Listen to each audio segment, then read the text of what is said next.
2026-yil 1-yanvar kuni o'zimga o'zim reja yozganman.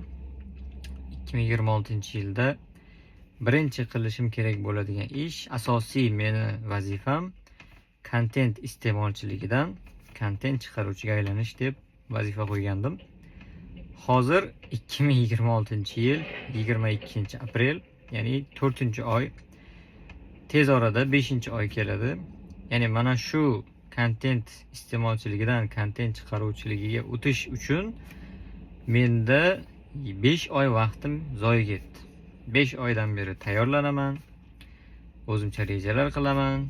Ertaga boshlayman, indinga boshlayman, dushanba kuni boshlayman deb turib, har kuni ortga surilishning oqibatida mana shunchaki 4 oyim zoye ketdi. Endi kontent chiqaruvchilikka nimaga endi mana shu oyga kelganda birdan yana fikringiz o'zgardi deyishingiz mumkin. Bunga kecha ko'rgan YouTube'dagi bitta podkastim sabab bo'ldi. Podkast nomi Iqtibos. Podkast chiqaruvchisi Aziz aka Rahimov. Aziz aka shunaqa gap aytdiki, bu narsa xuddi haligi miyangizda kinolarda lampochka yonadi-ku, ting etib. Shunday lampochkani yoqdi. Ya'ni bu iqtibos edi. Iqtibos kimning iqtibosi desangiz, u Rumiy qalamiga mansub. Iqtibos shunday. Yo'lga chiqsangiz, yo'l boshlanadi.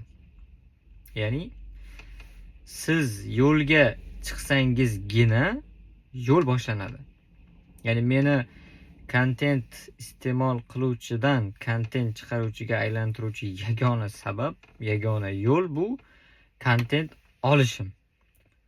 Kontent olishni men qanchalik ortga surishim, bahona, u faqat bahona. Ya'ni o'ylab ko'rdim, nimaga men kontent chiqarishni, umuman mana bu videolar olishni, blog olishni, blog yozishni nimaga ortga suryapman deb o'ylab ko'rdim. Bu ortga surishimning asosiy sababi ideallikka intilish. Ya'ni qachon ideal bo'ladi, qachon menda sharoit bo'ladi, qachon bo'sh vaqtim bo'ladi, o'sha paytdagina men kontent chiqaraman. O'sha paytdagina ssenariy yozib, mukammal qilib, effektlarni ustida ishlab, sahna bilan ishlab, ko'chada, zo'r joylarda, chiroyli joylarda, mashhur eng hol trenddagi kitoblardan yoki trenddagi gaplardan qo'yib, odamlardagi prosmotrlarni ko'paytirishni yo'lini qilaman deganga o'xshagan bahonalar yig'indisi. Keyin o'yladim. Xo'p, o'sha kontent chiqaruvchi bo'lishdan maqsad nima? Kontent chiqaruvchi bo'lishdan maqsad bu odamlarga nimadir foydali ma'lumot berish ekan. Xo'p, odamlarga foydali ma'lumot berish uchun bo'lsa, nimaga hozirgacha bermayapman degan savol meni mana shu videoni olishga sabab bo'ldi.